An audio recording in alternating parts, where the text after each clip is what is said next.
마라나타, 여행자는 요구하고 순례자는 감사한다. 스스로 해보는 것 중요하죠. 시작. 여행자는 요구하고 순례자는 감사한다.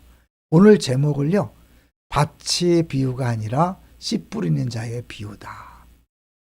특별히 오늘은 우리 한국에 복음의 씨앗을 뿌린 세 분을 한번 소개해 보려고 그래요. 먼저 1816년에 맥스웰 선장이라는 분이 처음으로 사실은 성경을 줬다 그래요. 1816년이니까 얼마나 멀어요? 근데 그때 영국 해군 함정인 알세스토호의 맥스웰 함장과 리라워의 바시로 함장이 서해안 탐사를 위해서 마량진에 이렇게 도착했는데 서로 뭐 언어가 안 되니까 정중하게 서로 대화하다가 결국 소통은 안 됐대요. 근데 그 배에 올라탄 조대복 첨사라는 사람이 선실에 비치된 책에 관심을 보이니까 그 함장이 정성스럽게 포장된 영어 성경 한 권을 선물로 줬다는 거죠. 그게 이제 1816년에 우리 교회, 우리나라에 최초로 성경이 공식적으로 전달된 그런 역사죠. 그리고 이제 1832년에 그 유명한 귀출라프 선교사가요, 이제 선교하러 온 거예요. 그런데 성경을 왕실에 전하려고 애를 썼는데 결국 거절당해서 못 전하고 오히려 이 사람이 한국에 많은 역할들을 했어요. 그래서 뭐 특별히 주기도문도 번역도 하고 또 감자를 전해줘서 감자 심기도 하고 여러 가지로 한국에 나름대로의 선교의 씨앗을 뿌린 거죠. 그리고 잘하는 것처럼 토마스 선교사가 1866년에 한국에 온 거죠. 1816년에 이미 처음으로 외국인이 와서 영어 성경책을 전달했고요. 1860년, 50년 뒤에 토마스 선교사가 상선을 타고 왔다가 잘하는 것처럼 이 상선에 이제 이 포격을 당해서 불이 났잖아요. 그럴 때 이 토마스 선교사가 탈출했는데 결국 그 대동강변에서 죽고 말았잖아요. 죽으면서 성경을 전달했고 그 성경을 전달할 때 그 일을 통해서 놀라운 일이 벌어진 거죠. 불타는 배에서 탈출한 토마스는 강변에서 기다리던 조선군에게 성경을 던져주면서 마지막 순간까지 복음을 전하다가 1866년 9월 2일 대동강에서 박춘권에 의해 27세의 젊은 나이로 순교해서 이 땅에 개신교 첫 순교자가 된 거죠. 근데 그때 놀라운 일이 벌어진 거예요. 이 토마스 선교사가 죽으면서 던져준 그 성경책이 있잖아요. 한문 성경들은 예상치 못한 방식으로 조선의 신방부에 복음의 씨앗을 심게 된다. 토마스를 처형했던 박춘권은 그가 건네준 성경을 집으로 가져가 읽게 되었고 훗날 마포삼열 선교사로부터 세례를 받고 안주교의 장로가 된 거죠. 그러니까 이 복음을 죽으면서 성경책을 전한 것이 결코 헛된 게 아니라 놀라운 그런 열매로 나타난 걸 볼 수 있는데 그뿐이 아니죠. 그 당시에 강변에 떨어진 성경을 12살이었던 최치량이 성경을 3권을 주었어요. 근데 당시 성경이 금서였기 때문에 두려워서 평양 영문의 하급관리, 당시 주사였던 박영식에게 전해준 거죠. 이 박영식은 이 성경책으로 뭘 했을까요? 기가 막힌 일이 벌어졌어요. 이 사람은 성경을 뭐 믿진 않았는데 이 질이 너무 좋잖아요. 성경책 그 종이가, 당시 종이가 별로 없을 때니까 이 종이가 너무 좋아서 그 성경책 한 장 한 장 뜯어갖고 자신의 집 방안을 성경으로 도배한 거예요. 들어본 적 있죠? 그리고 그 이후에 그 집이 여관으로 변했는데 수많은 사람들이 그 여관에 묵으면서 그 방 안에 가득 적힌 한문 성경 구절을 읽으면서 자연스럽게 복음을 접하게 된 거죠. 하나님 하시는 일이 놀랍지 않아요? 그래서 이제 훗날 이제 그 집을 선교사님이 샀어요. 마포삼열 선교사와 한석진 등이 그 집을 매입해서 예배를 드리기 시작했는데 이것이 평양 최초의 교회인 널다리골 예배당, 평양 만수대 근처에 널다리골에 있는 교회죠. 이것이 1907년 한국 부흥의 중심지인 장대인 교회가 된 거죠.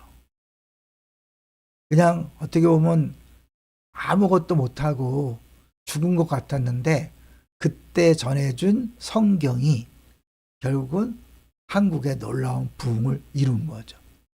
그래서 그의 피가 뿌려진 대동강 물을 마시는 이마다 예수를 믿었고 평양은 동방의 예루살렘이라 불릴 정도로 한국교회의 거룩한 도성이 되었다. 그 정도로 그 영향력을 그렇게 평가하는 거죠. 우리 주일날 말씀을 들었어요. 되게 씨 뿌리는 비유를 통해서 사람들은 어떻게 보면 옥토가 될 것인가에 집중했잖아요. 네? 우리 스스로 옥토가 될 수 없어요. 사실은 그 길가밭, 돌짝밭, 또 가시덤불밭 정해진 거잖아요. 옥토 정해진 거죠. 근데 이거를 예수님께서 말씀하신 이유는 뭘까요? 결국 이 마태복음 전체를 보면 천국의 비유가 13장의 내용이잖아요. 근데 그 바로 앞에 보면 이 세대에 의한 거절이 나와요. 그러니까 11장, 12장, 13장이 연결되는 건데 예수님을 거절하고 복음을 거절한 그들에 대하여 제자들이 실망하지 말고 좌절하지 말고 씨를 뿌리라는 거잖아요. 근데 씨를 뿌리되 4분의 3은 실패죠. 그죠? 길가, 돌짝밭, 가시덤불의 실패처럼 보였는데 정작 옥토에 떨어지는 순간 30배, 60배, 100배, 최소한 30배의 열매가 나타나는 거잖아요. 뭘 의미하죠? 결국 우리가 결과에 신경 쓰지 말고 우리는 씨 뿌리는 데 집중하고 그것이 바로 하나님 나라다. 하나님 나라는 하나님이 세워가는 거잖아요. 그러니까 우리는 씨를 뿌리기만 하고 열매는 하나님이 거두시는 거죠. 그래서 이 비유들은 크고 화려하게 즉각 나타날 것을 생각한 기대를 무너뜨리고 작게 시작해서 숨겨진 방식으로 그러나 반드시 완성된다. 반대도 있고 거부도 있고 핍박도 있고 환난도 있고 무시될 수 있는 거죠. 우리는 그렇게 좋은 건데 어떻게 무시되나. 그렇지만 그것이 정상인 거죠. 오늘 새벽에도 예수님이 나귀를 타고 예루살렘 입성했잖아요. 사람들은 뭘 기대했어요? 말을 탄 심판자, 힘이 센 왕을 원했지만 예수님은 나귀를 타고 십자가로 가셨죠. 그래서 심판을 하러 오신 게 아니라 심판 당하러 오셔서 우리를 구원해 주셨잖아요. 우린 당장에 로마를 물리치고 세상을 뒤집어 엎는 그런 왕과 메시아를 원했지만 하나님은 근본적인 문제, 우리의 죄의 문제, 사망의 문제를 해결하신 거죠. 우리 잊지 마셔야 합니다. 지금도 우리는 끊임없이 내가 원하는 방식으로 내가 기도한 대로 세상이 변화되고 뒤집어지길 원하지만 그건 하나님의 소관입니다. 사람의 변화나 세상의 변화는 하나님의 소관이고 우리는 그저 우리에게 주어진 현장에서 계속해서 복음의 씨앗을 뿌리는 거죠. 그래서 이 사역자에게 이렇게 말씀하시는 거죠. 지금 내가 보는 것이 전부가 아니다. 보이지 않는 곳에서 이미 싹이 트고 있다. 열매 맺는 때는 반드시 온다. 그래서 사역자는 결과 때문에 낙심하지도 교만하지도 않게 된다. 결과는 우리의 역할이 아닙니다. 우리의 소관이 아닙니다. 우린 다만 씨를 뿌리는 자로서 최선을 다해서 그들이 듣든지 안 듣든지 받아들이든지 받아들이지 않든지 때를 얻든지 못 얻든지 전하는 거죠. 이해되시죠?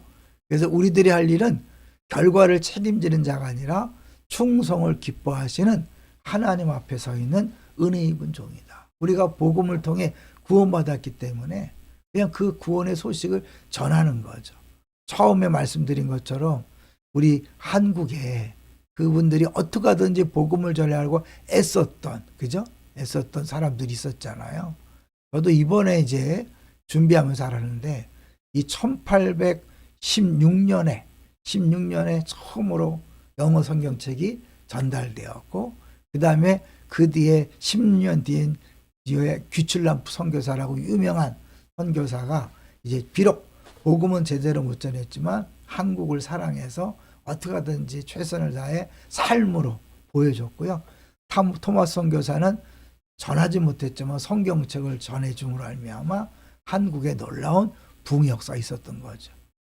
하나님이 작정하신 사람들, 예비하신 사람들, 옥토로 준비된 영혼들에게 씨앗이 떨어지면 상상할 수 없는 열매, 최소한 30배의 열매가 나타나는 것을 보여주고 있는 거죠. 지금도 열심히 사역하고 복음을 전하려고 애쓰는 우리 성도님들을 위로하고 격려하기를 원합니다. 열매가 없다고 부담 갖지 마시고 실망하지 마시고, 우리의 방식, 우리의 노력, 우리의 열심이 아니라 주님이 하신다는 사실을 믿고 우리 충성되게 또 씨를 뿌리는 자 역할을 잘 감당하시기를 주의 이름으로 축원합니다. 할렐루야.